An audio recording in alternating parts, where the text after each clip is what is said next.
Hey guys, welcome back to Korean Cruise Podcast. On today's episode, I had a chance to sit down and talk with Jared Wilks. Jared is the owner and operator of ReelHouse Media and has really made a name for himself in the sports media world, especially in the Birmingham area. As we approach fall now and we have Friday Night Lights kicking off, I guarantee you, some of you will probably see Jared on a sideline at a football game, usually getting low to the ground and getting some really incredible angles and some really incredible shots of athletes on the field. Jared has worked with some of the highest name professional athletes as well as some of the best performing high school athletes in the area. It was really an honor to get to sit down and talk with Jared and hear his story, how he got involved in video production, and the kind of work experience that he has, as well as what he actually looks to be doing on social media. I'm really excited to share this interview and Jared's story with you now. Check it out. Well, Jared, I really do appreciate you jumping on this call with me today, man. I'm excited. I think the first time I saw or heard of you was at, I believe, the Helena Spain Park game, and I saw you basically laying on the ground practically with a little mini Yeah, tripod and your camera and a telephoto lens. I would imagine at that moment you were probably getting some really incredible shots. Uh, yeah, but in general, like, tell me what it is that you do. yeah, that's a good question. So football, so today I have a game tonight. I'm actually shooting for Trussville this year, Yeah. not Spain Park. Um, just because my wife works at Trussville, she's a teacher in Trussville school systems, and we grew up in Trussville, and so with all my work from Spain Park last year, they kind of reached out and they're like, hey, we want you here. And so that's where I'll be for this season. But the funny thing is I like the football and the sports stuff for whatever reason. I think because I'm passionate about it, that's what I share on my like Real House page the most. Yeah. But that's like 30% of what I actually do. Like most of the work I do is like church work. I'm on contract with a few churches doing like media for them. And then I do a lot of like landscape, construction, videography, photography for like roofing companies and fencing companies, and it's a mix. And then I do special projects like commercial work and like I mean, I used to do weddings. That's kind of a mix, but I'm really bad at promoting all the other stuff. I'm good at promoting the sports stuff. And I have contracts with a few gyms, so like some like high intensity like training gyms and like CrossFit type like workouts, Yeah. and then some facilities that train professional athletes. So I like manage. I shoot all the content and manage their social media profiles and like website and stuff. And so that's what Real House really is, but I'm really bad at like showing that. I'm not a businessman, I'm more of like a creative guy.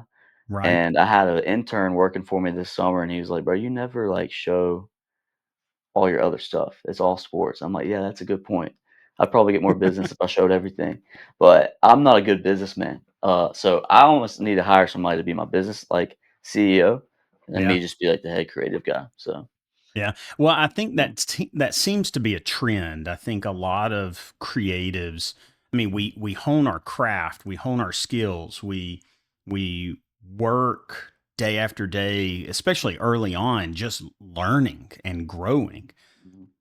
But then you start your business and you're almost tired of learning so much, and Right. then you have to shift your mindset to now, okay, I have to learn to be like a financial manager. I have to learn how to do taxes. I have to learn how to send out invoices and make sure that people actually pay me on time. Like, there's so much to it. And then Yes. on top of that, now you got to promote yourself. You've sort of trained yourself to promote others, but now you have to learn how to promote yourself, and that's tough, man. I agree.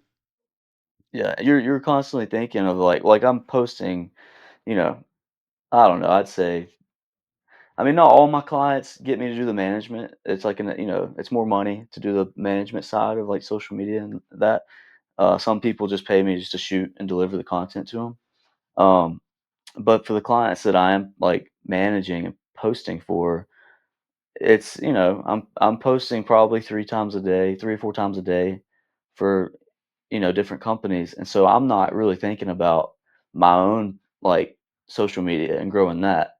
I'm Right. thinking, "How can I get these people the most followers so that more people will view their company and spend money on their business?" So I'm in it to help other businesses grow so that when, someone asks that business, "Hey, who's doing your media?" They point to me, that helps, and that will in turn help me grow. But the football stuff really helps me gain views, like, because Right. people, really like to see that. And I don't know, maybe one day I'll just do sports, and I mean that's what I really like the most is doing the sports stuff. And I kind of got lucky because I have really good connections. I started backwards, so most people in the sports industry they'll start with their high school, and then they'll maybe get into like a small college, and then eventually move up to pros. Well, I started my first like sports video was like pro NFL athletes, and then I kind of started going backwards and working with high school athletes just because I'm building a family. Me and my wife we're having a baby next month, and so we're like we don't want to move to some big city, and like we like to stay where we're at and just live a simple life. And so my I started with shooting pro athletes, thinking, okay, I want to be in the NFL someday, shooting for the Right. NFL. But Not in that lifestyle, Birmingham. I just no, yeah, not in Birmingham. And I used to live for a little bit. I lived in Winter Park, Colorado, and I taught ski lessons and stuff. And I always kind of thought, okay, I'm gonna end up in Denver, shooting for the Broncos, shooting for the Rockies, something that'd be really sick. Yeah. But it's hard to leave Birmingham. Birmingham's such a sweet town, and it's home. And my wife's very like family's everything to her, which I mean it is to me as well. But I can be away from my family and like be fine and still just love them from a distance, communicate. But she's like she has to be around her family. She's very Yeah. locked in and feels homesick when she's not around her family. So I just kind of knew like I loved her more than chasing the dream of like being in some city for a time and shooting for a team. But my brother is he's in charge of a company that sells a recovery device to pro athletes and college athletes. And so early on, when I started doing videography, he was hiring me to shoot all this content promoting this device. It's called Firefly. And the first like few people we shoot are like guys that are in the draft to go to the NFL. And I'm like, oh, this is kind of sick. I don't have to like start at the high school level and go to college and pro. It's like I'm just working with pro athletes. And then from there, you work with a few pro athletes that lead you to a different group of pro athletes. And so I get to do work with some really high level athletes, which is a lot of fun. It's just it's only off season work. So a lot of guys that train in Birmingham in the off season, I'll do a lot of their like off season like social media stuff because there's a lot of guys from the Birmingham area that have made it in the league and they're sick athletes, and those guys love being at home in the off season, so they'll train all summer in Birmingham, and I have a lot of connections with the coaches down here, like the trainers that train all these guys, and so I'll go shoot for them, which leads to like, for example, last couple weeks ago, do you know Kool-Aid McKinstry? Yeah. Yeah. Yeah, stud, Alabama defensive back, and he's at the Saints. But he, I was shooting some stuff for one of his trainers, and then Kool-Aid had like texted me, he's like, "Dude, this is sick stuff. Uh, I'm doing something tomorrow. Can you come to this?" And I'm like, "Absolutely, yeah, for sure." Because having Kool-Aid on my page, that helps me get other schools being like, "Oh, this guy works with Kool-Aid McKinstry, so surely he's Right. gonna help us out."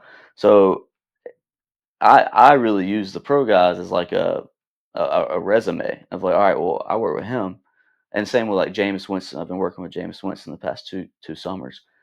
And so that just helps me get an easy in to these high schools that where I can make some good money from these high schools because you have that on your page.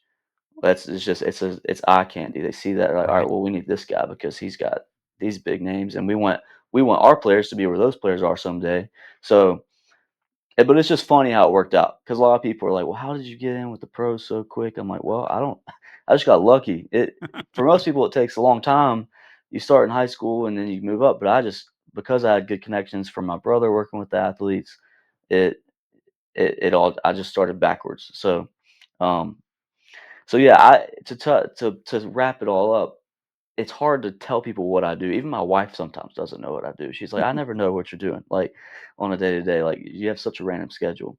Um, so it's hard to sum it up, and I think I'm struggling with like brand identity too. Like I don't really know what Real House will look like in 5 years. I don't really know Right. what I want it to look like. I do know for certain that I like change and I like to do different things. I get really burnt out quick if I'm doing the same thing over and over and over. So it's nice to like shoot sports for a whole week and then the next week go shoot a testimonial video of somebody at a church that's like, hey, God's been doing this in my life. And I'll work on that for 3 weeks. And then I'll just find something new. So that's why, and I think that's why most freelancers get into it, is because they want variety and they want to show their skill in different ways. Um, and I think that's the beauty of all these creators in Birmingham is like because of that, you have all these people working different projects.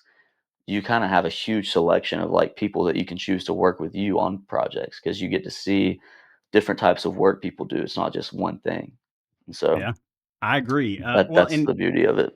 there were a couple of things you touched on that I would sort of highlight. One is especially in the high school sports in general, like who you've worked with before communicates a lot to who you might work with next. So Yeah. reputation is huge in that, but also I would say style is really huge. I mean, you can work with somebody, but then uh, especially the younger high school students may look at it and be like, "Oh, I didn't really care for that." And then there may be somebody that works with sometimes a no name startup, and suddenly the style they implemented, the kind of editing they did is very attention getting for those younger athletes. So, but it seems like you've got both. You've got the reputation of who you've worked with, but then you also seem to have a really like edgy, I would say clean style in a lot of ways with the way that you shoot and the way that you edit. And I say Mhm. clean. Obviously, you use at times a lot of texture and overlays and that kind of stuff. But I think the way you use them, the way you implement them, seems to be uh, pretty impressive, especially Yeah. Thank considering. you. I mean, the thankfully athletes usually it's sort of like weddings, they're always camera ready. Like they're Yeah. but between the gear they're wearing, or usually these guys or ladies are in like the best shape of their lives, and so usually they're very much camera ready. As I'm not always camera ready, but Yeah. but Same. so that Yeah. that makes it easier. But also I think like the way you're using the footage you get and the way you're getting the footage, man. I've enjoyed watching your stuff, and like I said, ever since I saw you on the sidelines that night, I've sort of followed along, seeing Cool. the way that you've created stuff. Mhm. The other thing I would say that I was going to touch on was the variety in this type of work, especially in Birmingham. That's it's one of the most, I guess, freeing parts of being a creative is the idea that you can really do anything. Um, and there's always like another niche that is needed. I mean, I've Mhm. I've created my own company just back in January, and my niche is K-12 like education, or Oh, cool. K-12 educational technology companies. So that's sort of the niche that I've at least honed in on my marketing. Now I work outside of that, but I mean, it's like every day you're finding out, oh, there's a need in this market. There's a Mhm. need in this kind of arena in video and photography. So it's been pretty neat to discover that. And in addition, Birmingham has an amazing number of creatives doing some really talented stuff. So that's cool. They do, and that's how I that's how I kinda found out who you were, because I hadn't heard of you yet until, um which I'll say this before, I'm not huge, like, in the Birmingham creative industry, like, I don't have a big name out there, with other creators, and I don't know a lot of other creators just because I'm uh, I don't know, I have a lot of things outside of just, like, videography, creating things that, uh, I'm really passionate about, and I have a pretty tight group of people that I really just spend all my time with, and so I hadn't really met many creators until so someone we'll know in common is Brody, Oh yeah, um, Burgess. Brody Burgess. So me and Brody was the creative producer at Valleydale for a couple Yeah. years. When he quit, Valleydale hired me for his position, and so when I got there, I felt super underqualified for the job because at the time when I studied film at UAB, but and this isn't anything against UAB, it's just I didn't learn anything. Like UAB just wasn't they're an amazing school, if you're wanting to be anything in the medical field, but for the Right. creative type of industry, it just wasn't. It was very elementary, and I was I was like teaching my professor shortcuts on Premiere Pro at the time. Like I'd done so much YouTube learning and all that, and so I was kind of underwhelmed with like what I learned in school. So that being said, when I was like finishing up school, I was a youth minister at a small church in Odenville, Alabama, and for them to hire me full time, they had to like the youth group was so small, I couldn't be like the full time youth pastor because it was just a small youth group. So the church was like, we want to hire you full time, but we need to give you another role to do because there's not enough work in the youth ministry for full time work. So they knew I was still studying film, and they knew that I, was decent with a camera. So they're like, "We're gonna make you like the media guy and youth minister." And so I did that for about a year, and I was really loving the media side of it. And so I started looking around for jobs just doing media, and Valleydale was hiring, and I'd never heard of Valleydale. I applied thinking there's no chance they hit me back, and they did, and they're like, "Hey, will you do a project for us this summer to see, like, if we like your work and we hire you?" I was like, "Sure." So I did a little project for them.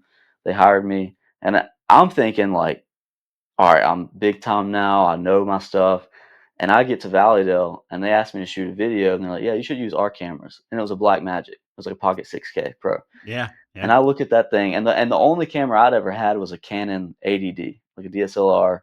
I don't know anything about shooting and B-raw. I don't know anything about uh, cinema cameras at all. And so I get there and I look at that Blackmagic, and I'm like, "What the heck is this thing?" Like I was so lost, and I felt so like just overwhelmed. I'm like talking to the technical director. I'm like, "Dude, I think y'all hired me by mistake. Like I don't know what I'm doing." And he's like, "Dude, trust me, like you'll learn quick." So I called Brody and I'm like, "Hey, bro." And it's so funny because Brody's so much younger than me. I mean, he's probably like, I don't know how old Brody is. I think he's 23 He or looks 24. 12. And I He mean, I'm does. just He looks saying, 12. Yeah. if Yeah. Brody's He looks watching like this, a little Brody, you boy. look 12. Yeah. He's a One little day boy. he'll appreciate But that. yeah, he will. And so I called Brody and like, "Man, I need you help. I need you to come help me." So he helps me out. He shows me around like the live stream booth. He's teaching me a bunch of stuff. And it took me a long time to like or it felt like forever, but in reality it was like 3 months to get caught up to speed. But during that time I learned so much. Like I'm so thankful for my job at Valleydale because I would not be anywhere near the position I'm in today without Valleydale because you learn so much. And Brody would say the same thing, that Oh yeah. he learned a ton in that season because that church is so they value creativity so much, and they have been doing it since the 70s. While I was there, I had to work on a documentary for the 50th anniversary of the church, and they have footage, amazing like footage from the 70s that archived that I was able to use in the documentary. So they've really valued creativity since the 1970s, and they still do it today. And they give you a pretty decent budget to be as creative as you want. And so, all that to say, Brody was like really one of the first people in the creative industry that I met that I was like, okay, I need to spend more time with people like this, because you just learn so much. And again, it goes back to like anytime you need someone to be on your crew or just to learn from, there's so many people like that in Birmingham that you don't really realize until you find people, especially like you, that like give light to it, that share the stories of all these people. So from following you, I've like learned from so many other people just watching your videos of like, oh, well, that guy does this, and I didn't know this guy lived here, and uh, and then Colin, from Joy Odell. Collective, Yeah, yeah. yeah, Odell. I did a little bit of work for him, Did some a behind the couple scenes months stuff, ago. right? Yeah, some behind the scenes stuff, and I was doing it was gonna be a monthly retainer, um, but things just kinda fell through because I got a little busy on my end, and You can then blame he it was all on kinda in it. Colin. He deserves it. I would, Just blame it yeah, on him. Colin, He dropped the he ball. he he had a lot going on, and then he had a season where I think there wasn't much going on, and then I felt bad because I was like, "Well, I don't wanna be on this retainer with you if, like, I'm not, actively shooting, so let's just do it project to project, like, just hit me up when you have something." But anyways, he's a great dude, and he's got a He sick is. team. He But does. yeah, just from meeting him as well, he was like, "You need to get on Brian's podcast because you'll learn a lot and like you'll get to meet other people." I was like, "Okay." So that's when I reached out to you. I was like, "Hey, let me in," because he told me I need to be in, and then I just saw you did Brody, and me and Brody are real tight. And so I'm not. I don't think I'm really in the Birmingham circle of like creators. I haven't done enough to like reach out to people and like get my name out there. But that's something I'm really trying to focus on this year because I want to do bigger and better things just like everyone else. And I know you gotta like in times like that when you do get a bigger project or you want to work on a short film or whatever, like you need to know people that are gonna want to Definitely. be on your team. And so and that's really why I wanted to be on your podcast because I just wanted the people to see my face and like know who I was and know that hey, here's another person in the Birmingham community that does video and creative stuff. And so I haven't done a good job of being intentional with people to do that. I've just kind of been in my own world, Yeah. and that only works for so long. So Well, Instagram for me has become like it's this amazing web of network that I've been able to connect with so many people Mhm. and DMing just random people that should not respond to me. It's been amazing to see those people actually answer back, and it's amazing if you interview one person like you were talking about with Brody, suddenly that gives me, at least in somebody else's eyes, a little more credibility to say, "Oh yeah, he interviewed this guy. I'll say yes to that. That sounds great." So Mhm. it's been incredible for me to be able to meet these people, learn about their work, but also just building that connection from one person to another. I saw your stuff with Valleydale, and I saw I think one of the projects specifically you and Brody worked on together, and I'm sure there were multiple ones, but one that I saw specifically, and so I was able to make that connection with you, and then also I knew just talking with Colin that he had worked with you before. So Mhm. it seems like you're beginning, if you haven't already, it seems like you're beginning to really make those connections. Those are two people that I'm thankful I know, and I keep trying Yeah. to work with Brody. Brody, he's a pretty evasive, I think he's like a ninja whenever it comes to, he's Bro- always working but never available. You know what I mean? It's like, Brody's on Brody's phone and just his life are always on do not disturb. Like he is if you try to call him, he'll hit you back like 3 months later, like, "Hey, did you call?" It's like, "Bro, I called you like 3 months ago, dog." yeah, Like, yeah, I'm trying to get in touch with you, but it I don't know, I think he's doing a lot of editing right now. He he is. he Yeah. is an incredible DP, Hmm. and he's an incredible writer. I mean, he's amazing at all of that, and I look up to him so much. But I think right now he's just been from what I've been told by other people, not even Brody, that he's doing a lot of editing, and Yeah. so I guess he's been busy with that. But I called him the other day. He didn't answer. and then he called me back, and I didn't answer. And so I'm gonna leave him. I'm gonna ghost him for about another week before I call him I back, don't just to blame give you. him a Yeah, taste. just make him Yeah, sweat. So he, yeah, I yeah. tried to get him to join me on this project I've got down in Auburn, and he did the same thing. I texted him, no answer. I followed up. He finally was like, "Oh yeah, I forgot to text you back." And then he's evidently working on a feature. He's working on his own feature that he's written and now directing. So I'm pumped to sort of see that. But Yeah. let me, because we've already talked and touched on a lot of my, I think, slides. So I do want to go Okay. through the slides mainly because Cool. I think some of the pictures I was able to find of you were pretty enjoyable. So I don't want to Oh, miss let's out on go. those. Sure. So uh Oh, but dude, no way. all right, Dude, tell you're me like, about this picture, man. I want to know what's going on with these camels in the background. bro, you're like, you ever seen Hot Ones?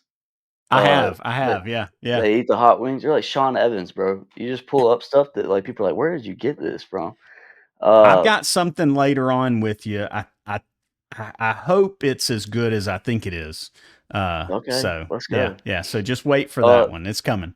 the camels is so my dad's a pastor at a church in Trussville, and I mean that's the church I grew up in, and that was my freshman year of college in the camel picture, and me and my youth pastor, and then my best friend, who's like a brother. He lived with my family since from 7th grade to graduation. Um, we went together on a trip to the Middle East for 2 weeks, and we were in Salalah, Oman, which is like a middle of nowhere Yeah. in the mountains, uh, kind of in the desert if you drive far enough. But that was yeah, like deers crossing the road in Alabama, it's the same way over there with camels.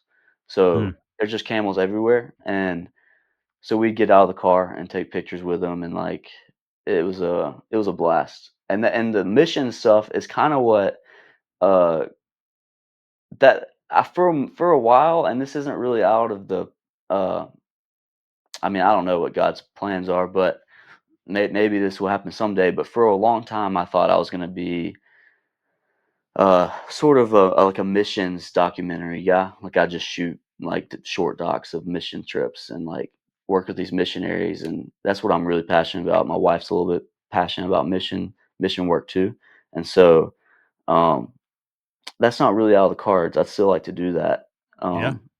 but that was like my first time like making videos. Is that I think that's with a GoPro. I think I took that picture with a GoPro, and so I was making GoPro videos that whole trip.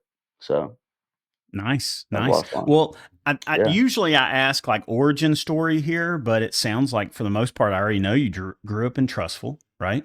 Mhm, And mhm. then you went off to college to the far, far side of Birmingham, UAB, or the center of Yeah, Birmingham. So, right, so yeah. you really traveled a long way, but evidently you did go into the Middle East, and it looks like you've also been to Israel, right?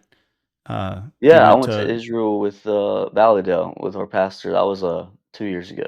Yeah. Yeah, yeah, I saw some pictures from there.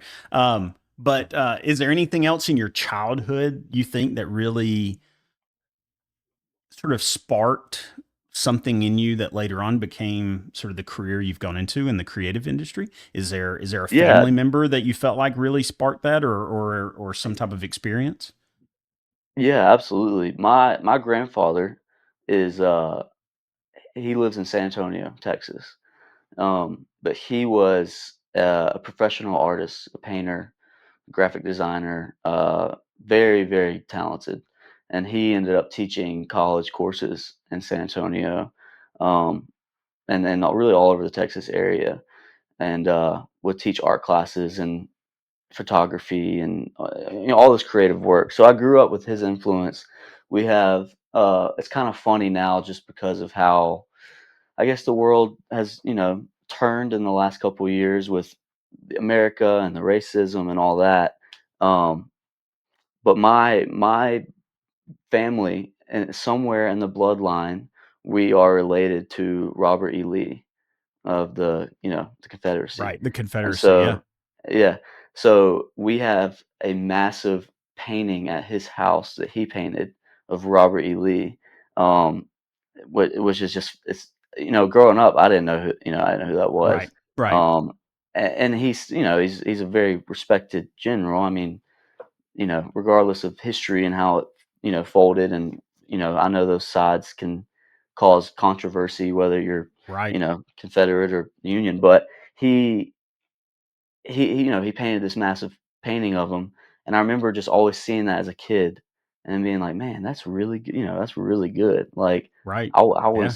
I hope I have some skills that can kinda do something like that, and he was big into, the Wild West. Has tons of paintings of Indians and, um, that whole culture, and so I remember when we go to his house, we probably travel there 3 times a year, um, when I was younger, and his whole house is just filled with all this creative art and sculptures and his paintings, and he he's big into him and his wife, my grandmother, are big into photography as well. They always have all these photos of our family, and so that I think that was my initial introduction to creativity, and just Yeah. seeing how talented my grandfather was, and knowing that he wasn't just creative to be creative, like, just as a hobby.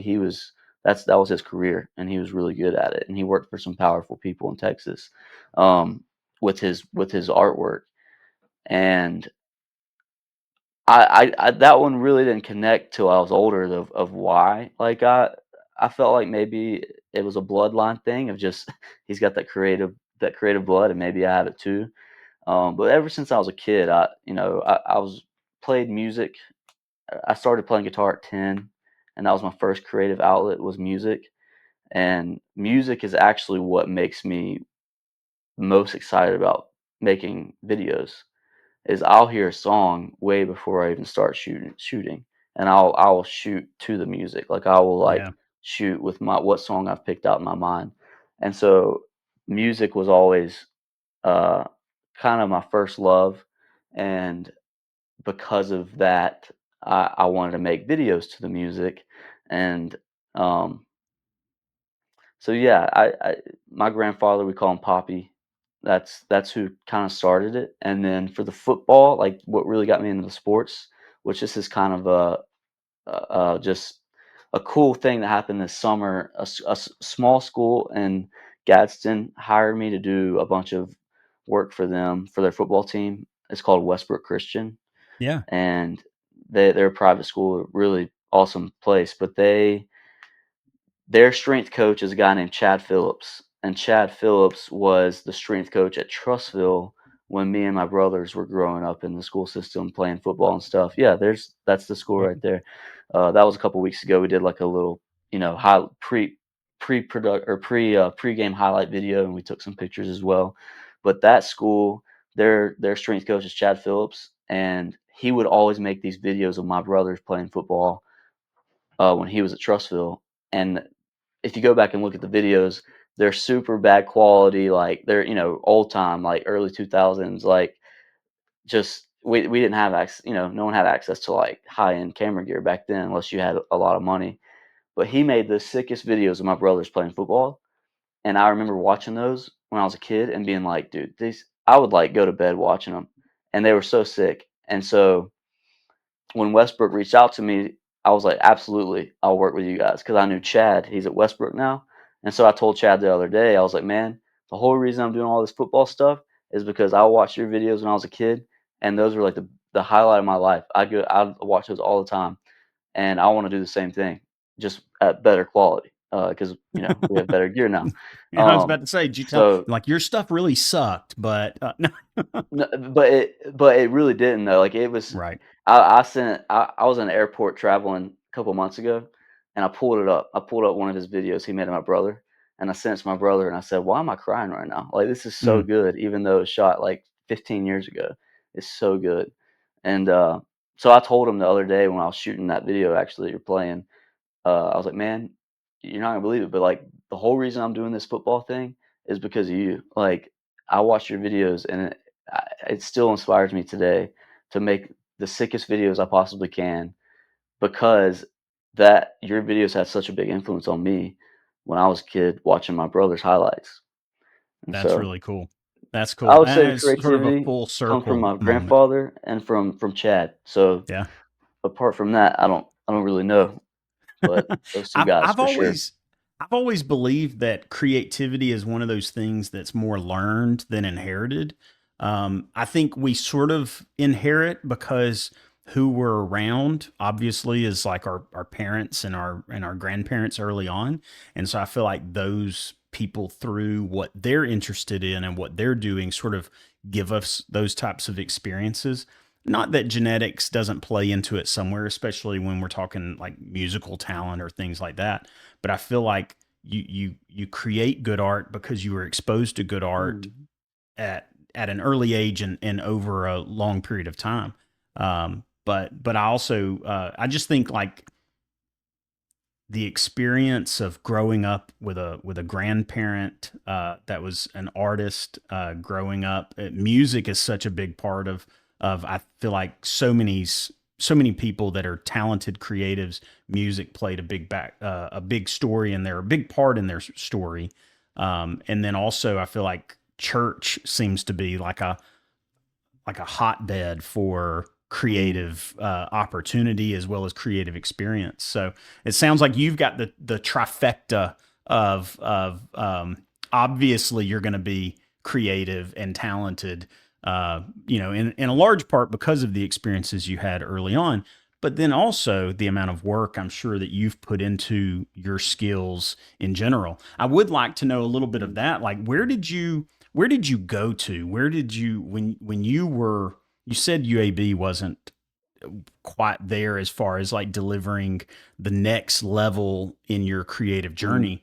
Where did you go? Where did you learn that creative journey? And is that a Mountain Dew in your mouth there? That's a Mountain Dew from, long nights at church camp. Yes. First Baptist Trussville hired me to do church camps this summer, and it was like a 1 week in Tennessee, and then we had a break, and then we had another week at Camp Shaco down here in Alabama, and it was just on top of, like, I'm doing the church camp stuff, but I'm also still managing the business from my end of, like, getting the content out for all these other clients I have. So it was just like Mountain Dew was just on repeat. Just I just open one, finish, and I'd have the next one in my hand. We So, need Surge to yeah. come back. Do you remember Surge? Are you No, old enough to know of Surge? no, When I I don't was know, a sir. teenager, so I'm in my 40s. When I was a teenager, Surge was what we drank. It was like the imagine pre-energy drink kind of Mhm. Mountain Dew on crack kind of deal. That was sort of the Yeah, way. like a Vault. You ever had a Vault? You Yes, remember yes. those? It was so Vault was a little bit after Surge, but yeah, Okay. Surge was sort of the pre-Vault Vault. Yeah. I need to get my hands on one of those. Maybe I'd like those. I don't know Um, that they're. I don't. they I'm probably don't pretty make sure them. they've been banned in the United Mm, States, probably because that's of fair. how horrible it was. But we'll see. But yeah, tell me where did you Mhm. go to gain your skills? Where did you learn from? I think you mentioned earlier YouTube. Like, who did you watch on YouTube, or was there any like local creatives you ever connected with? Yeah, I'm trying to think. I mean, as a kid, so I had a flip camera. Yeah, Uh, they had like a little SD or like a little USB that flipped out, yeah, and it was just like I had one of those. My parents bought me one when I was, I don't know, maybe in middle school, and I kind of messed around with that a little bit, and then I'd edit some videos on iMovie on my dad's MacBook. yeah, And I'd make videos of me and my brothers playing in the cul-de-sac in in our house, and like playing baseball and stuff. And so, and again, it's because I would hear a song that was in for whatever reason, I'd always gravitate towards, Hitch, the movie Hitch. You ever seen yeah, that? yeah, Whatever For whatever reason, the music in that movie, they don't miss. Every song is yeah, just, it's a banger, and so I'd pick these Hitch, soundtrack of just, like, all these, like, R&B, like, kinda, like, groove songs, and I'd just make baseball videos to it, like, just goofy stuff. And so you know, at that point, I didn't realize that's what I wanted to do. That was just an outlet, something for me to do for fun. And when I got in high school, um, Instagram came out my freshman year of high school. And at the time, it was just photos. You could just post photos. Right.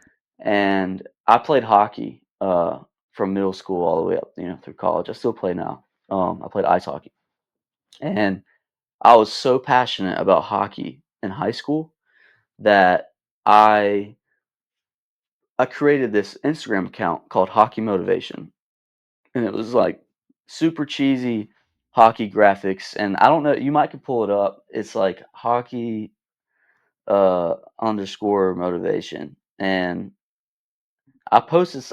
Yeah, I posted something on it like a couple weeks ago because yep, I logged back in like 10 from like this had to be like 8 years ago, but I I'd make all these graphics of just like hockey stuff. Now all that looks garbage, but at the time that was fire. Like that was, you weren't finding a better graphic than that. And so I'd post all these pictures and I'd make all these graphics of like hockey stuff.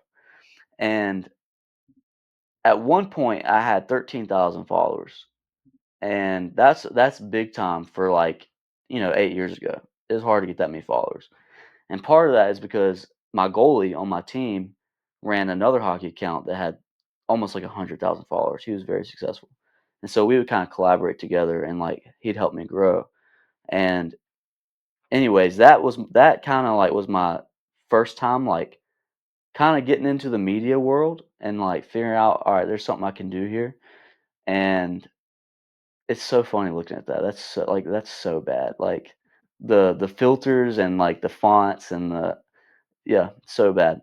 And obviously, I've lost a bunch of followers because 'cause I've not been active on it. Uh, I guess, like, 10,000 people have unfollowed me, but at my peak, I had, like, 13,000 followers. But so that I did that from, like, ninth grade to maybe junior year of high school, and I just got tired of doing it. But, um so that was kind of my introduction to media and like what maybe photography could look like and videography and graphic design because I do all of that now. Right. Um, and when I graduated high school, I didn't really know what I was going to do, so I moved out to Winter Park, Colorado, and worked at a camp. And I took a GoPro with me, and I would go skiing and snowboarding, and I would make GoPro videos. And from there, I started making all these GoPro videos. I got back in town, moved back to Birmingham, and my best friend's sister asked if I'd film her wedding. And I was like, "Oh, well, I've never done that before, and I only have a GoPro. I don't have a camera." And she was like, "Well, that's fine. You can do it on your GoPro." And I was like, "I don't think you want a GoPro wedding video."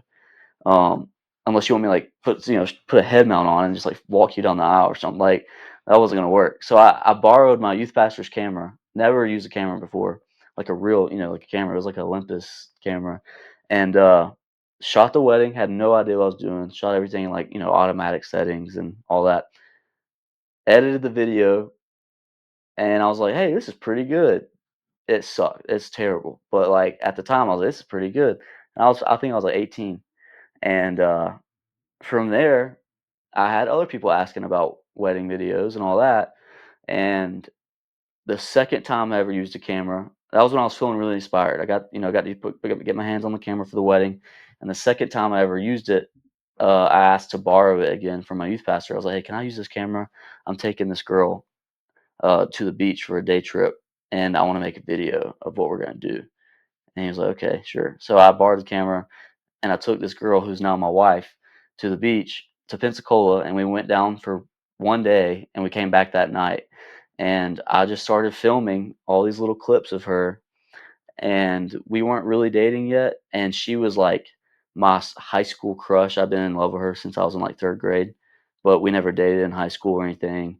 Uh, I was deep, very deep in the friend zone. But freshman year of college, I was starting to kind of weave my way out of it, and so anyways, I take her to the beach. I make this little video. We're not technically dating yet, and I posted it. and all of our friends from our friend group are just like commenting like, "What is going on?" Because they didn't know we were like a thing. They just knew that I was in love with Sarah for all these years, and Sarah didn't like me back. But now He's they see us at the stalking beach her together. officially Yeah, now. it's like something's going on. Yeah. So after that video, it kind of like, I mean, they didn't go viral at all. It went well in my circle, and people were like, "This is unreal. This is so good." And I was like, okay, one, I know that I want to marry this girl, and two, I know that I think I want to find a way to make this a career because I just love doing it. I love showing people off and putting music behind it. Yeah, And so that at that point, that's when it kind of became real. I was like, all right, this is what I want to do. And so I bought a camera. I started making little videos here and there. I'd get some gigs with small businesses and shooting stuff. Church stuff was easy to get my hands on a church project because my dad being the pastor. And it truly wasn't until Valleydale where I took that leap of like, I'm gonna genuinely just learn how to be a real videographer, photographer. Um, and I worked at Valleydale for a year and a half, and I'm still with Valleydale. I have a contract with them, so I do contract work for them every week. yeah, Um, but Valleydale really just went from here to way up, and gained a lot of experience through Valleydale. And I would recommend, you know, anybody that can get in a church uh that gives production that much value, and will spend money on nice gear, and will give you grace for when you're not great at doing what you do yet, but will like work with you and like critique you. Um, the worship pastor at Valleydale, his name's Kirkwood, and he's awesome. He's a yeah, close friend of mine. He holds you accountable. Like, there'd be sometimes I make videos and he'd be like, that's not it." And that's like what you need. And I feel like that's hard to get sometimes, that honesty and that honest critique. And you have to be a person that can take critique well, because some people would get kind of just like hurt by that and be like, "Oh, maybe I'm not meant for this." But I like when people tell me, "Hey, this isn't good." Because that makes me know, like, all right, well, what do I need to do to get better? And right. Kirkwood was very good at being pretty honest with you. I remember one time it was like a font in a video. He's like, "Yeah, that's not it. That needs to change." And I'm like, in the moment, I'm like, "Are you kidding? Like, it's a freaking font." But like, that's the kind of excellence that Validale lived by. But that's also the excellence that I needed to like work with. And so Valleydale was like the big centerpiece of the journey that took me from wanting to do film and photography and really the whole all media to, okay, I can actually do this. I can make this a reality and build off of it. But that's kind of the whole origin story Yeah, of it all. It's just that's kind cool. of happened to get into it, and then Valleydale took me from not really knowing what I'm doing to uncomfortable positions where I just got to learn how to do it. Yeah. Well, I wanna land on one thing real quick. You've already sort of talked about this this next slide that I'm gonna pull up, sort of on both ends. But let me go ahead and say congratulations, man. I mean, you've got Thank you. your sounds like your elementary school sweetheart that you were able Yeah, to finally win over, maybe after creepily stalking for a little while. But yeah, you yeah, won her over, you married her, and now you're expecting a baby boy, right? yeah. In September, we're a month out, so That's big time. awesome. Well, Yeah. congratulations on that, man, and Thank you, good man. luck with getting sleep and rest and ever really being the world being about you anymore at this point. Oh yeah, it never was about me either. I try to make as much about Sarah as I could, and you'll see that from my own like social media. It's always been about Sarah, but now it's about to be about Lucas, our little boy. And Yeah, sleep is, yeah. I already don't sleep because I'm managing the business by myself, so I'm just constantly I'm trying to spend time with my wife when I get home from work, but I'm out shooting all day. So I gotta find time to edit, and that's right. when she goes to bed at, like, 9, and I come in the office from, like, 9 to 1 and just edit. And now it's about to look a whole lot different with the baby, and so I Definitely. might have to pull back a little bit on business. I don't know. That's the roadblock I'm at right now. But all everything's good, and I can't wait to be a father. Yeah. That's I'm so excited. Yeah, that's exciting. I mean, work is always one of those things that how do you strike a work life balance? People talk about, Hmm.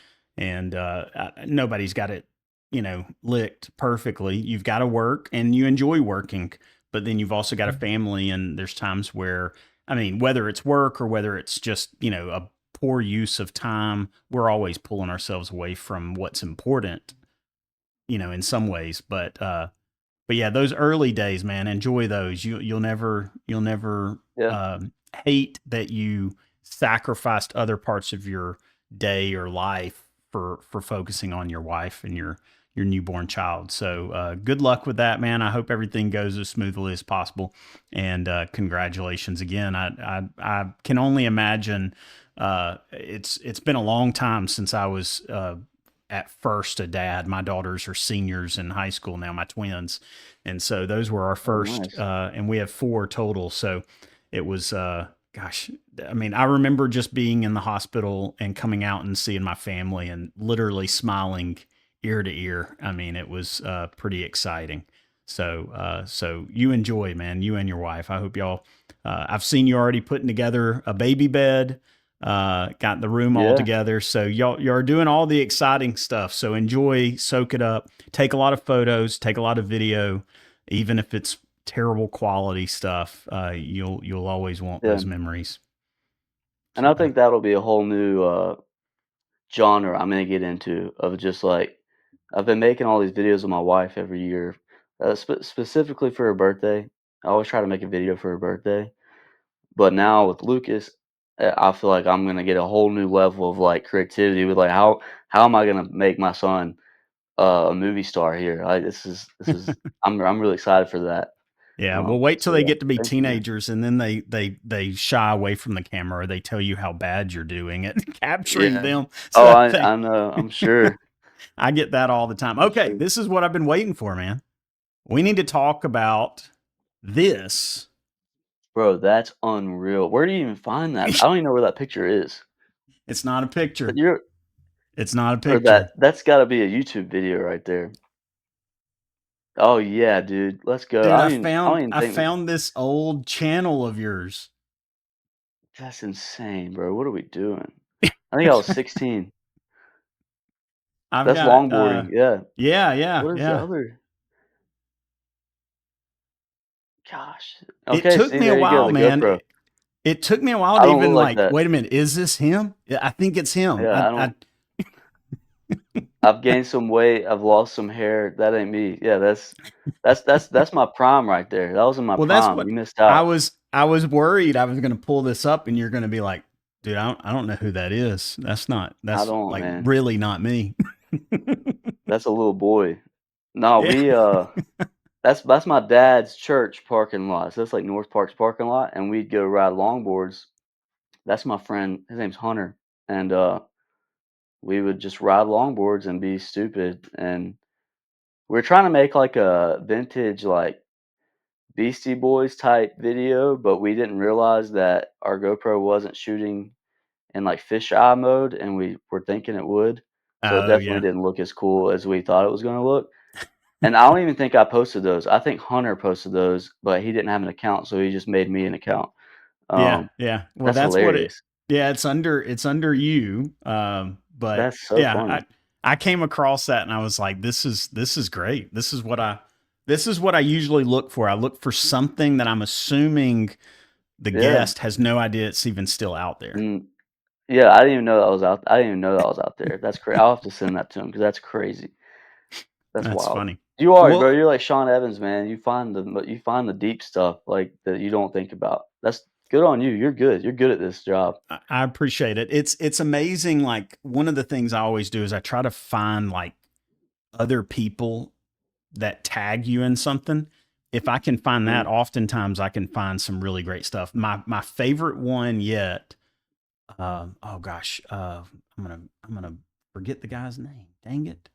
I hate it whenever I forget names. I'm actually that's terrible good. at Adam Wesley. Adam Wesley is he was one of the guests that I had. He does a lot of music composing and like he's done scores for feature films, documentaries, commercials, all kinds of stuff. But anyway, I had him on one time, and I found a photo of him dressed up as Bullwinkle. Do you know Bullwinkle the moose? Rocky and Oh, yes. Bullwinkle is like an Yeah, old like yeah. 70s 80s cartoon. Well, he saw it as soon as he saw the picture. He was like, "Where did you find? Did you stalk That's my funny. mother-in-law's Facebook Yeah, page?" And I was like, "That's exactly where I found it." that's funny. Dude, So it, that's next level, dude. That's yeah, nice. it's good stuff. But this was pretty good, man. So let me talk like about some of the stuff, the importance of the investment of the time. I mean, I'm a YouTube University kind of graduate. That's what I consider myself. That's where I really learned. I was teaching at the time, and I learned how to do, camera work, editing on YouTube, and then I took it into my class to teach it the next day. That was sort of the way that I Mhm, learned. Um, what kind of where's the motivation to invest that amount of time in learning this stuff? And then where did you really like talk a little bit about that, the amount of time you did invest in learning, but then where mhm. did that motivation really come from starting that to like continuing it? That's a good question. When I started learning to play guitar, I took lessons for, like, a couple months, and from after that, I stopped taking lessons, and I wanted to figure it out on my own, and so I started just, 1, making up stuff, just finger movements that would like, "Alright, was this a chord? Does this sound good?" Because I didn't know music theory. I didn't I just was all ear, just like, "Alright, that sounds good."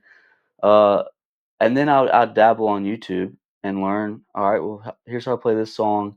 And then over the years, you just meet people along the way that teach you a little nugget here and here, and then eventually you might find someone that's like a mentor where it's like, this person really helped me, influence me to learn guitar in this certain way.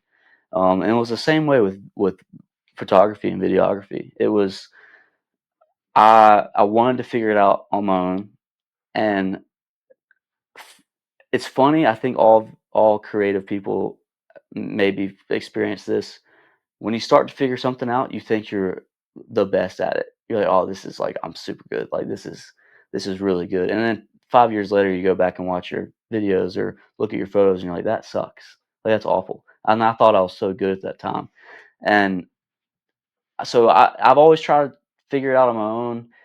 Um, but YouTube really was a huge just like it's like a course. It's like a college course, and I always joke about that. I'm like, YouTube University. It should like people. Someone should uh, make a YouTube University where, and it should be credited as like I don't know. You go get a job, and it's like you pull your degree from YouTube, and it's like no, I'm experienced. I know what I'm doing because so many people. There's so many talented creators that make really good videos on YouTube with good, motion graphics and just quality and good information where if instead of paying 30 grand to go to college, you pay $1,000 to this, creator for a course and then you spend a year learning that. And I'm like, I think that I would have rather done that than pay, 30 grand for college.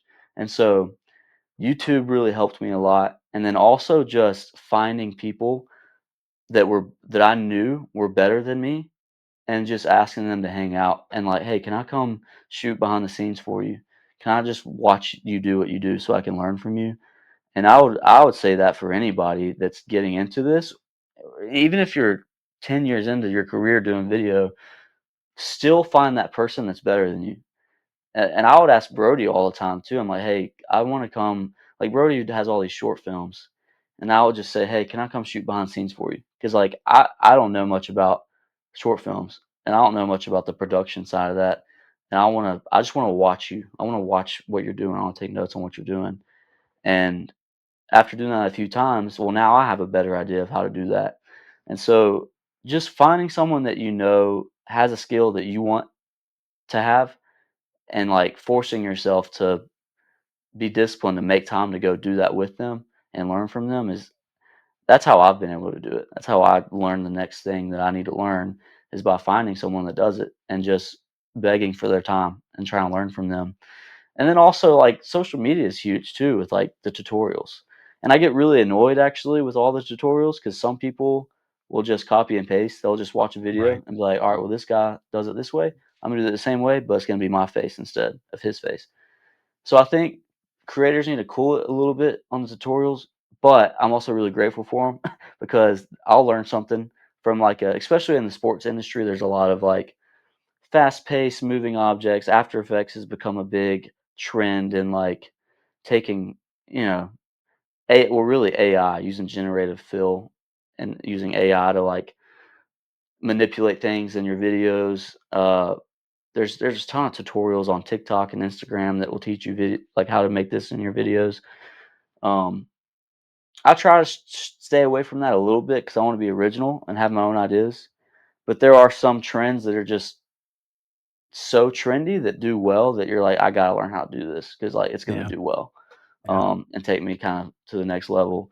But I would say, yeah, to answer that question, it's been YouTube, it's been social media, and it's just been mentors, finding people that are way better than I am, and then I wanna work with them until I get to where I'm at their level or better than them, and then I find the next guy.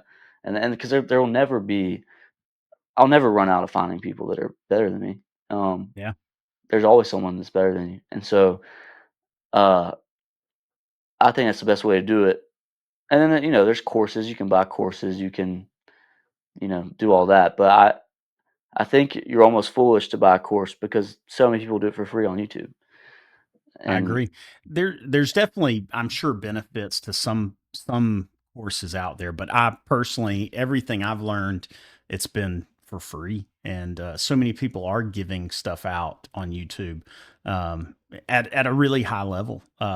And yeah, evidently TikTok. I'm not much on TikTok, but the few times I've been on there, it seems like it is very much like the new place a lot of people are going now to learn those kind of quick turnaround skills. yeah. And I wanted to touch, you said the motivation. I mean, there's two factors in the motivation to like sit down and learn. And one is just like, I want to be the best. Like, I want to be the best at what I do. Just like you probably wanna be the best at what you do. Everybody wants to be the best at what they do. And the only way to get better is if you keep learning. Like, knowledge never ends. You gotta keep learning because, like, especially in our industry, the technology and creative industry, it's advancing so quick, and you're constantly having to learn new things, and AI is a huge thing that we're having to learn right now because I don't think it's gonna replace videographers. I think it might replace graphic designers. You can Yeah. make sick graphics with AI, and if you have a entry level knowledge of Illustrator and you can make something in ChatGPT and throw it in Illustrator and manipulate it just a little bit, you could have a sick graphic. So I do worry about graphic designers, but in terms of videographers and telling a story through, cinematic storytelling, I don't think AI is gonna replace that anytime soon. Um, but yeah, speaking on AI, just because we gotta learn that, and there's constantly new things we have to learn as creators, and that's a motivation is to kind of stay ahead of the game. But the other motivation is like it's we're in a very competitive field. Like I like all the creators I've met in Birmingham. I like all those guys, but the funny thing is we're kinda all competing because you want clients, and, like, I want clients to come to me, um, versus going to another guy that does sports, but at the same time, I want him to do really well, and I want him to make sick content and, like, make good money, but ultimately, I gotta take care of my family, and, like, I need to get paid, and so it's a very competitive market, and it's only getting more competitive because there's so many kids that are 18, 19 that have that grew up on social media that can make really sick videos.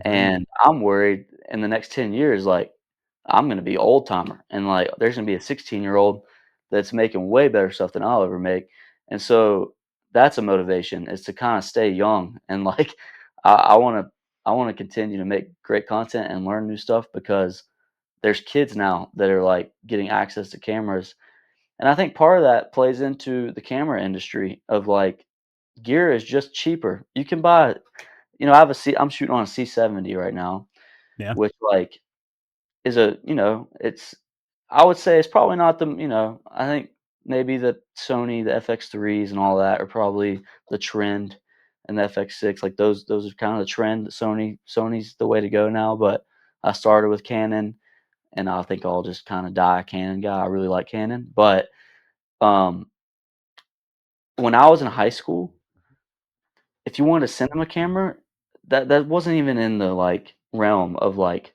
possibilities. Like they were so expensive. And Right. a and you didn't know where to get them. And You massive. Yeah, massive, and you didn't you people didn't talk about them. That was a Hollywood thing. Now, there's 16-year-olds that have a cinema camera, and you're like, "Wow." Like, if I would've had this when I was at 16, my video wouldn't be that stupid thumbnail on there, me holding a GoPro with my tongue out, you know? So, it's just Yeah. times have changed so much that Yeah.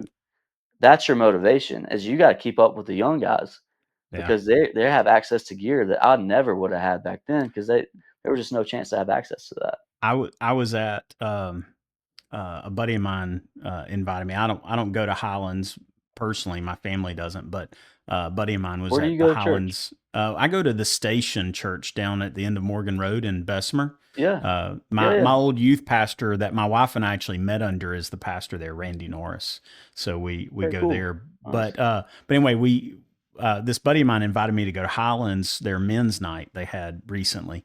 Just this, what is today? Today's Friday. It was Wednesday night, and and as I'm there, waiting for this buddy of mine to get there, I look over and there's two guys with cameras, right? One was, I think it was one of Canon's cinema cameras, like what is it, the C400 or whatever, something like that. Yeah, C400. Yeah. I think it was one of those. I don't think it was the C70 or C80, but anyway, one of them had that. The other guy had a red, and had this huge 7-inch Mhm. monitor on top of it. He had some type of, I think, based on what I could see on the screen when he was shooting it later on in front of me, I think he was using oh gosh, what's it called? Anamorphic lenses.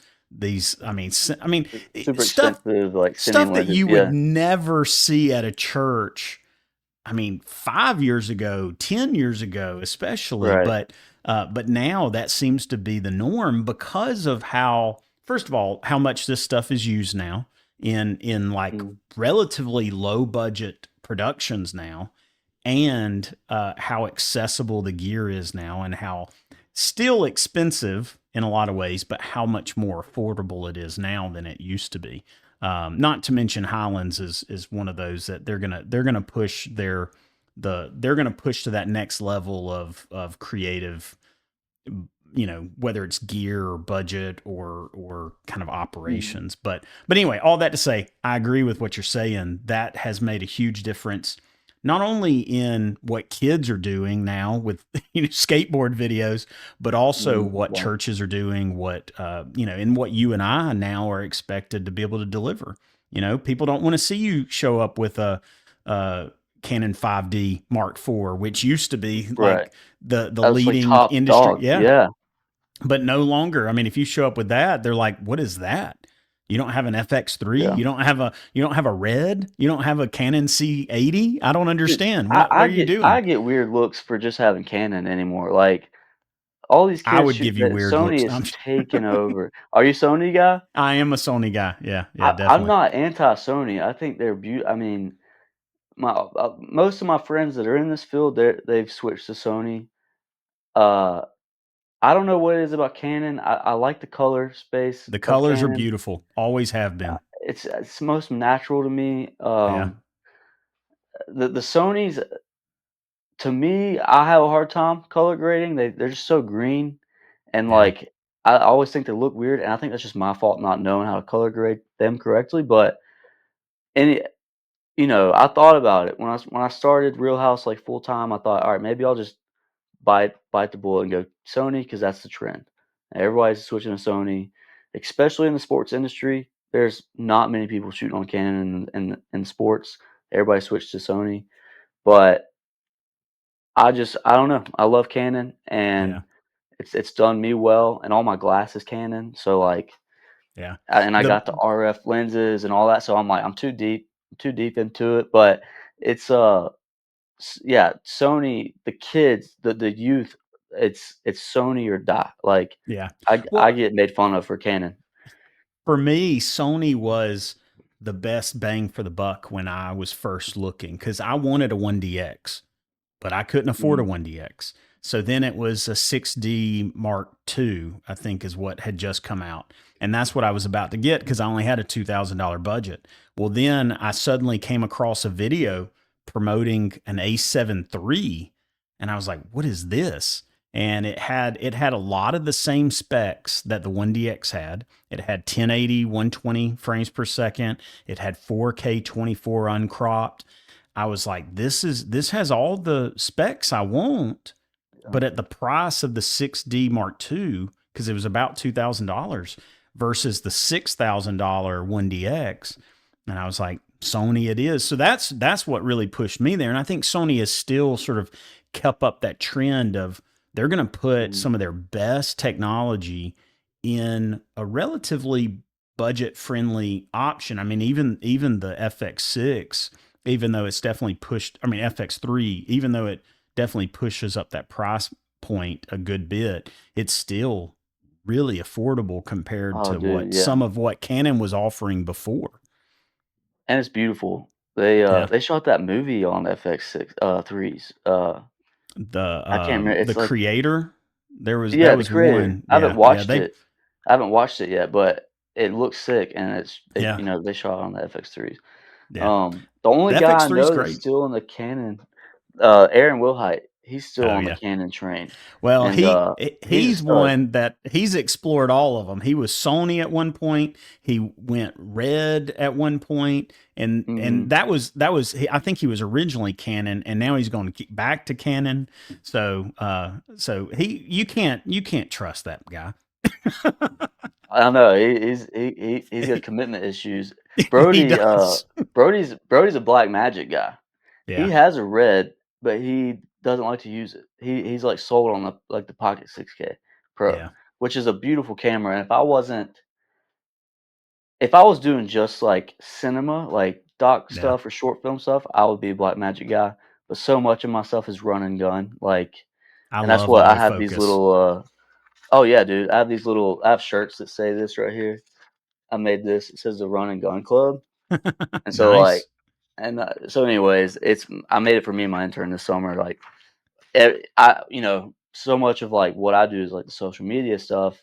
So I have a R6 Mark II that I do most of my work on for social media. I'll take photos with it, flip it in video, shoot video with it, Yeah, and I'll use the C70 for pretty much everything else. But if it's strictly social media work, I'll shoot vertically, and I'll shoot with the R6 Mark II, and that's also why I got C70s because I can use autofocus with it, and it still works as like a good run and gun if I need it. With the Black Magics, they're so bulky and like they're beautiful, and I love, and that's what we use at Valleydale. Everything we have at Valleydale is Black Magic, yeah. but they're just so bulky and you have to rig it up to really use it like well. And so I just I decided to keep going with Canon.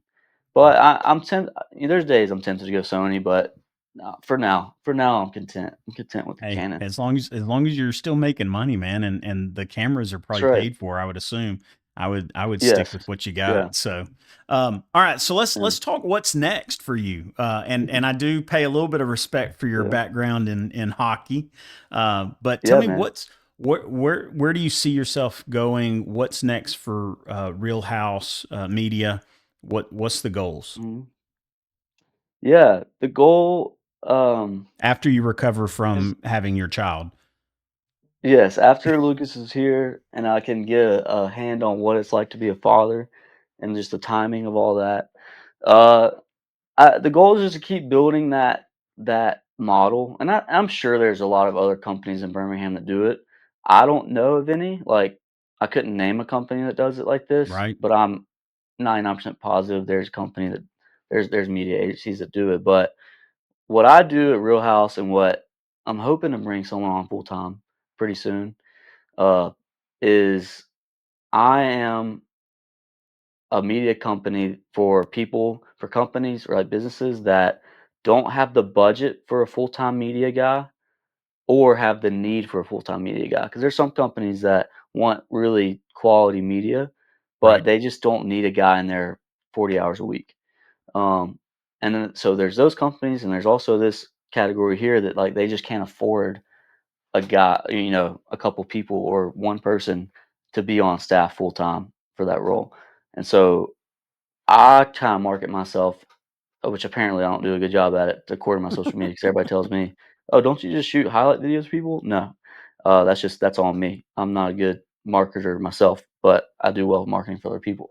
Um, is I'm your full time media guy, but I'm on a contract. I'm at a part time rate for you, Right. because I will show up, shoot the important stuff, make your brand look like it's happening, make it look like it's thriving, and it'll all be consistent and consistent branding, telling your story of what your business is about, and it'll be high quality stuff, and that's in terms of graphics, photography, and videography. Um, so that's I mean, what's happening now, plus what's next is just hopefully more of that, get more clients, and maybe just bigger clients. I don't know how much more I can take on right now until I hire someone, but maybe working with bigger brands. One of my most loyal like clients and who I work the most well with, his name's Cal Tinsley. He has a company called Tinsley Performance. Yeah. He trains college and pro baseball and really all of high school sports, but specifically is that cool niche of like pro baseball. His facility is located in Pelham, and when I started with Cal, he had 4,000 followers, around roughly 4,000 followers on social media, and then today we're at like 10.8, almost 11,000. And so that's just been from me shooting consistent on brand with his model of like, training people physically, spiritually, mentally. And I just showcase that in a way that attracts people. And I remember when I first felt like confident that I'm doing a good job is we had a big golf tournament where all the pro baseball players we went and played golf, and I filmed the whole thing and mic'd people up and had a good time. And we had a new guy who was from living in Georgia, and he was like, I kind of got to know him a little bit. His name's Colin, and he's with the Seattle Mariners organization. And I'd asked him, I was like, man, how'd you what brought you to Tinsley, like to why are you training in Pelham, Alabama, when you're not from this area and all that? And he's like, man, I just saw the social media content and it was sick, and I was like, I got to be here. And I was like, let's go. I went and told Cal, I'm like, I need a raise, brother. Like, I'm getting people, drawing in people just because we got sick Instagram content. So, anyways, I'm really locked in with him. I think I'll be with Cal for a long time. And he's just a great guy. I mean, he's a very lovable dude, and we have a good chemistry. Um, so, anyways, clients like that, I want to keep building and get close on a deep level with clients like that, so I know their personality and how to promote their business the best I can. And so that's just from a business standpoint, but, like, what's next for me, like, personally and, like, some things I wanna do, I'd love to. I never made a short. I'd love to make a short film. Um, I've been working with Brody a little bit on, like, well, and not as much as he'd probably like me to. He keeps asking me for a script. He's like, "Dude, we're gonna make this happen when I get a script, but I just gotta sit down and do it." But I wanna do a short film of, um the story of Jacob wrestling with God in Genesis, and I'd love to just capture that, and I'd love to do it at night on the coast on a beach because that's just what I see in my head when I read the story in the Bible of just this man wrestling with his identity and his fears, um, but like wrestling God physically, like a physical man, the Yeah. angel of the Lord, or whoever, whatever your theology, how that fits into it. But I would love to make a 6-minute video of just a little bit of dialogue, and then a really cool fight scene of just Jacob really giving the Lord that work and just like smoking them, and then all of a sudden, you know, he touches his hip and it pops out Right. socket, and it's just Yeah. ultimate humility of like, I'm in no control at all. Like at any moment, God can cause complete redirection of my life. And I don't know why I want to tell that story, but I'd love for that to be my first big, like, something I'm really proud of. Yeah. But I know That's I a need really people in place to help me do that. And Brody is like my dream guy of like, I love his work and we have really good chemistry, and we're really good friends. And like I want him to be my DP for that and just really help me tell that story.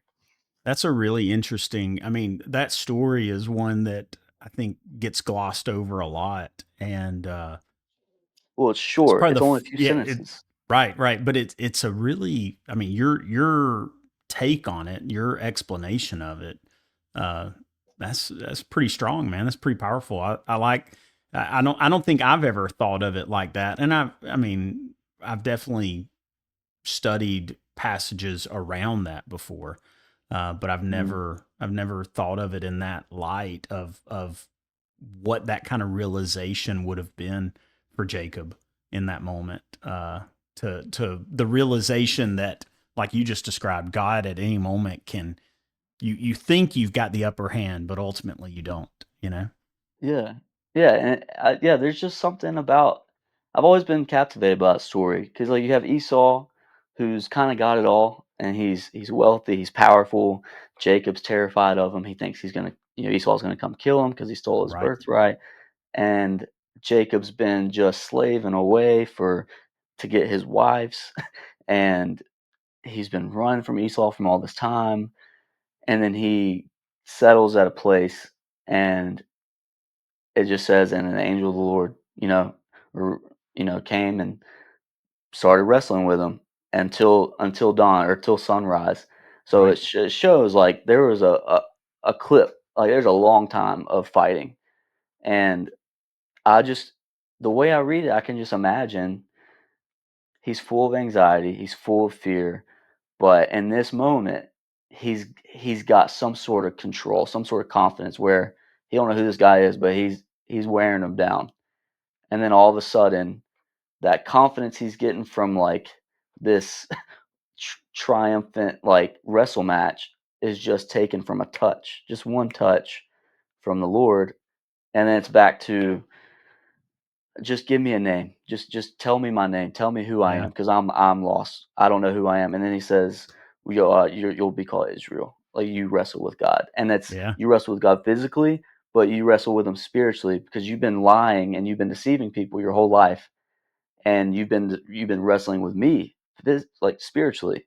And I wrestle a lot with the Lord growing up because I grew up a pastor's kid, and so like I grew up, it's all Jesus all the time, um, and I try to live that out from out, seeing people look at me, um, on the outside. I tried to be that way, but inside I was just kind of following rules from my dad.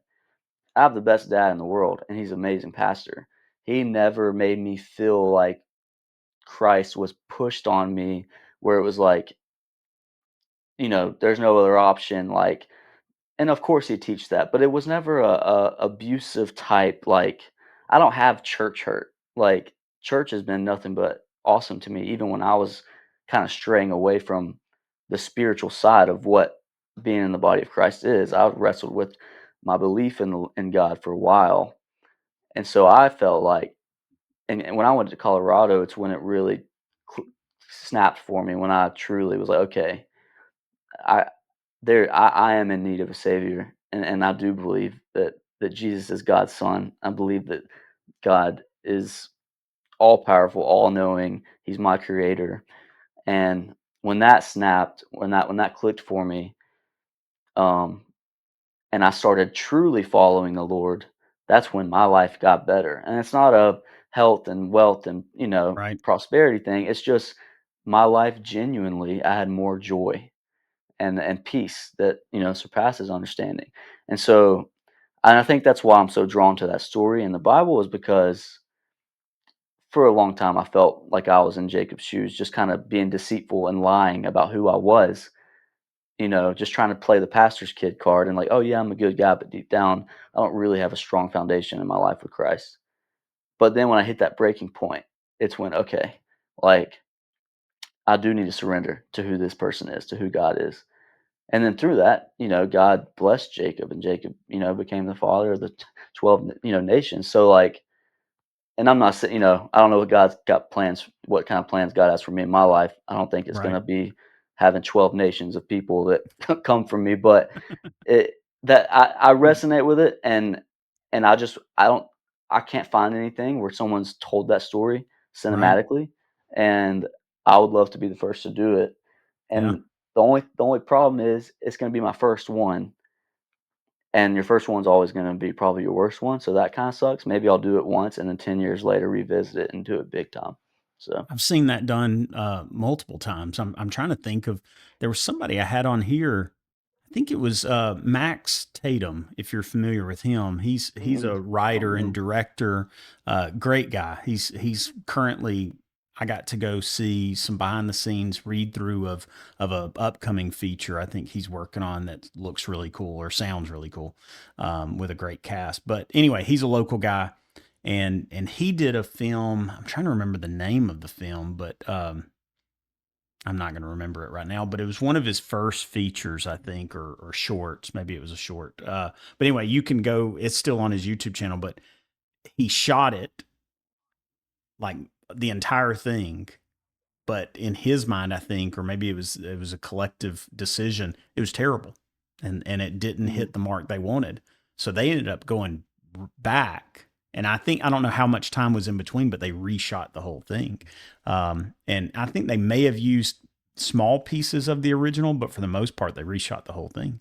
And so I think there's a history of that. Sometimes you gotta fail to succeed, in what you're Yeah, trying to do. So, but I think the story, the narrative, even the purpose behind it, and I always love like a deeper meaning to things, and it sounds like you could shoot that in a way to where it's obviously a relatively simple narrative of what happens, but there's so much depth to that would be really neat to see brought out in either the emotional experience itself or even some of the dialogue that you might end up envisioning that may have happened there. So that's really cool. yeah, Props on that, man, and good luck to it. I look forward to seeing it. You shoot behind the scenes for people all the time, so holler at me whenever you're ready, and I will yeah, come dude. and I'll do I'll behind the definitely do scenes for that. you.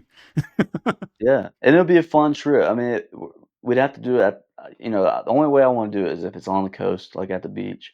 Yeah, I'd that probably, sounds get an miserable going to Airbnb. the beach. So, but I'll I know, who suffer would wanna for do you. that? Yeah. Yeah, I'd get like an My Airbnb, wife have will a place also, I'd stay. she's second AC now, not really. I don't Yeah. want to put a camera in her hands, but still. Hey, dude, it'd be a family affair. Yeah, we'd have everybody come. But that'll be a minute because I'm gonna get through the birth and figure out, you know, for a while, Yeah, the what dad thing. how to manage my time with the dad life, and then hopefully next summer we kind of can get some time to do it. And I'll call you for sure. You come I shoot look GPS. forward You to can it. do whatever you want. Yeah, Yeah, yeah, I'll just be there. All right. yeah. I've got this last question I always ask people is who inspires you? So, thinking of, whether it's local people, whether it's friends, family, whether it's some other creative that you look at from afar that you admire and that pushes you to next level. Maybe it's somebody you work with periodically or work alongside that really pushes you to new levels. Who inspires you? Who do you give kudos to? Mm. Yeah, it's not really a. It's I don't really have like an interesting answer in terms of like creative field. I mean, I'm inspired by a lot of people. I'm inspired by people that I see putting out really cool work. Uh, I'm inspired by people that, and it's not anyone in particular. It's just that anyone that puts something out that's very original, um, something new, like something fresh, something that's not just like copy and pasted from a different person. That really inspires me. Um, but just in my life, my dad. My dad is he's a great dad, and he's always been very motivational to me and my brothers, and like taught us to work hard and to be godly men and to love our wives. And he's been the perfect role model for me as a father. I want to be the dad to my son that my dad was to me. And so I don't know. I don't draw much inspiration, I guess, from like the creativity side of things. I just kind of look at it more as like, what kind of man do I want to be? Yeah. And I want to be just like my dad. I want to be honest. I want to be loyal. I want to love my wife more than Well, I want to have my relationship with the Lord as like the number one priority in my life.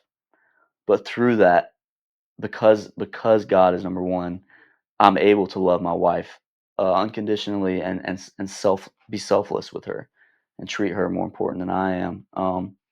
And then my son, I want to be the dad that's active and puts him first over work. And I really fear that. I really am scared that work can get in the way, and Yeah. uh, I want that to be number one priority. It's just being present, and so my dad, he was perfect. He's perfect for that.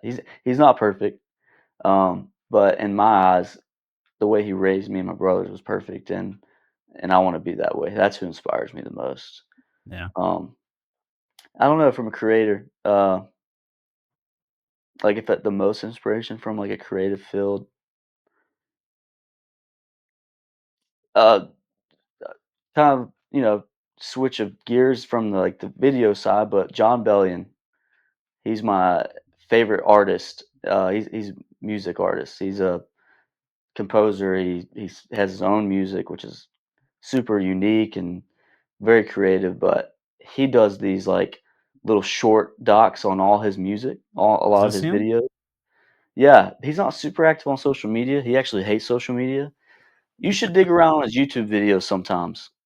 He Okay. does all these, like he writes, like, half of Justin Bieber's songs. Like, he's written songs for, Eminem, like, he's a very talented musician. He's got unbelievable vocals. He makes all his beats. He's super talented, but he always releases these YouTube videos of, like, the behind the scenes of him creating the music. And I watch those all the time. I get a lot of inspiration from those videos. So, Okay. Well, yeah, you should I'll dig definitely around on check him YouTube. out, man. Yeah. Okay. I'll Yeah, check out his he's my YouTube favorite channel. artist, and, it's funny, I get inspiration from him, but I do. I watch his stuff and what he's doing, and he's so creative where it makes me wanna kinda go outside of, like, what I think creative is and, like, really get after it. Um, Yeah. Also, dude, I just realized I think I have focus peaking on. So if there's a yellow little tent around me, uh, Oh. I'm Oh pretty yeah, you're sure. You right. see that? I see it. I see it on your hat now. Yeah. That's hilarious, bro. I just realized I didn't realize I forgot to turn that off in the settings. But Yeah. You're anyways, people outputting think I'm looking a focus little peaking. yellow. Yeah. I just thought you were Yes, I'm highlighted. outputting focus peaking. Yeah, I had Yeah. like a yellow light kind of underneath me. That's hilarious. I just realized that. I was like, why do I look so yellow? Anyways, That's that's so fun. embarrassing. But hey, at least you know I'm in focus. There you go. Exactly. That's Yeah. funny, dude. Well, listen, Cool. Jared, thank you so much for being on today, man. I wanted to end with this. I felt like this, at least, sort of in a nutshell, Yeah. sums you up, for better or worse. Yeah, dude. That was a wacky day in high school, Nice, nice. 10th grade. I mean, I've just assumed this was your normal attire It's that my you normal wore. fit. Yeah, just, It probably outfit I of the mean, that's day right probably there. not far from it. Yeah. That was awesome. No, man, I had a great time, man. I definitely wanna, like I mean, this may not make the podcast because it's just random talking to you, Yeah. but love to get coffee with you. Uh, Dude, I'm just hang out down with you always. because I work from home, which really isn't from Yeah. home. It's from coffee shops, and I'd love to just get to know you more because I don't. I'm. I wanted to ask you questions, but I also know like you're you're you're the host, so you're supposed to ask me questions. But like Right. I want to get to know you more and like know your background and know like what kind of work you do Yeah. because again, like I said earlier, like I don't know that many people in the Birmingham creative industry. I know a handful, but not many, and I want to do better about that this year of just expanding my circle. And I know you're a good guy to have because you know everybody. So uh, I just want to get to know you more and hang out with you. So we should make that happen whenever you have availability. Dude, I'm down. I'm down pretty much anytime. So let's Okay. definitely make it happen. So I work Awesome, from man. home now as well since I started my own business. I'm not like Colin and Cedar where you can have your own office space. Yeah, Yeah, I'm or not all there these yet other either. bigger, yeah. So, Yeah. but one day maybe you and I will go in together and we'll make our own office Dude, space let's and like go, dude. make all these other people be like, man, look at what they're doing. Yeah. Let's make it better than theirs.